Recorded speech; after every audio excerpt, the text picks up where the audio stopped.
Indian റെയിൽവേയുടെ ചരിത്രത്തിൽ പുതിയൊരു സുവർണ അധ്യായത്തെ തുടക്കം കുറിക്കുകയാണ്. രാജ്യത്തെ ആദ്യത്തെ ഹൈഡ്രജൻ ട്രെയിൻ ഇന്നു മുതൽ ട്രാക്കിൽ ഇറങ്ങിയാണ്. ജൂലൈ 17 കൃത്യമായ ദിവസം ഒരു മാസം മുമ്പ് തന്നെ പ്രഖ്യാപിച്ചതാണ്. ജിന്ദ് സോനിപത്ത് റൂട്ടിൽ സർവീസ് നടത്തുന്ന ഈ അത്യാധുനിക ട്രെയിൻ നരേന്ദ്രമോദി പ്രധാനമന്ത്രിയാണ് ഫ്ളാഗ് ഓഫ് ചെയ്യുക. പൂർണ്ണമായും തദ്ദേശീയമായി വികസിപ്പിച്ചെടുത്ത ഒരു പദ്ധതിയാണ്. റെയിൽ ഗതാഗത രംഗത്തും ഹരിത ഊർജ്ജ മേഖലയിലും വലിയൊരു കുതിച്ചുചാട്ടമായി വിലയിരുത്തപ്പെടുന്നു.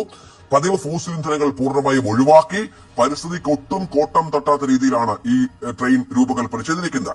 മലിനീകരണമില്ലാത്തതും സ്വയം പര്യാപ്തവുമായ ഒരു ഗതാഗത സംവിധാനം എന്ന ലക്ഷ്യത്തിലേക്കുള്ള ഏറ്റവും നിർണായകമായ ചുവടുവെപ്പാണ് ഇത് എന്നും ചൂണ്ടിക്കാണിക്കപ്പെടുന്നു. ഏതായാലും പരമ്പരാഗത ഡീസൽ സംവിധാനങ്ങളിൽ വ്യത്യസ്തമായി ഹൈഡ്രജനും ഓക്സിജനും തമ്മിൽ സംയോജിപ്പിച്ച് വൈദ്യുതി ഉൽപ്പാദിപ്പിച്ചാണ് ഈ എഞ്ചിൻ കുതിക്കുക എന്നുള്ളതാണ് ഏറ്റവും പ്രധാനപ്പെട്ട ഒന്ന്.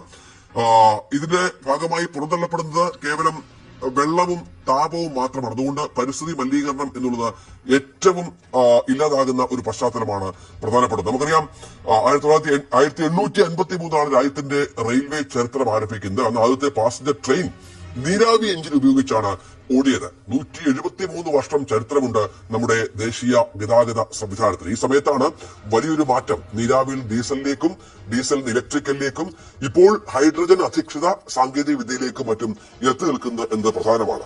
ഇതിൽ ആദ്യത്തെ പാസഞ്ചർ ട്രെയിൻ തുടങ്ങിയതിനു ശേഷം 35 കിലോമീറ്റർ ദൂരമുള്ള യാത്ര 57 മിനിറ്റ് എടുത്തു പൂർത്തീകരിക്കാൻ എന്നുള്ളതാണ്. ഇപ്പോ നമുക്കറിയാം 210-220 കിലോമീറ്റർ വേഗത്തിൽ ഓടുന്ന തീവണ്ടികൾ വരെ നമുക്ക് സ്വന്തമാണ് എന്നുള്ളത് ഏറ്റവും പ്രധാനപ്പെട്ട ഒന്നാണ്. അപ്പോഴും ചില ചോദ്യങ്ങളൊക്കെ ഉയരും. എന്തുകൊണ്ട് ഇത്രയും അധികം നമ്മൾ ഏതാണ്ട് 90% ലൈനുകളും ഇലക്ട്രിഫൈ ചെയ്തിട്ടും ഇലക്ട്രിഫിക്കേഷൻ പൂർത്തിയാക്കിയിട്ടും ഹൈഡ്രജൻ സംവിധാനത്തിലേക്ക് പോവുക എന്ന ലക്ഷ്യം എന്തുകൊണ്ട് ഇന്ത്യ അടക്കമുള്ള രാജ്യങ്ങൾ മുമ്പോട്ട് കൊണ്ടുപോകുന്നു എന്നുള്ളതിന് പ്രധാന കാര്യമാണ്. കാലം മാറുന്നതനുസരിച്ച് നമ്മളുടെ പദ്ധതികളും മാറണം, വികസനത്തിനൊപ്പം നമ്മളും ചേരണം എന്നുള്ളതാണ് ഇതുമായി ബന്ധപ്പെട്ട റെയിൽവേ വിദഗ്ധർ. അതായത് മറ്റു പ്രധാനപ്പെട്ട കാര്യം, ഇത് ഹൈഡ്രജൻ ട്രെയിനുകൾ നിലവിലുള്ള റെയിൽവേ ശൃംഖലയ്ക്കോ ഇലക്ട്രിക് എഞ്ചിനുകൾക്കോ പകരമല്ല. പക്ഷേ നമ്മൾ മാറുന്ന സാങ്കേതിക വിദ്യക്കൊപ്പം നമ്മളും മാറുന്ന പുതിയ കാലഘട്ടത്തിന്റെ ഒപ്പമാകുന്നു എന്നുള്ളതാണ് പ്രധാനം.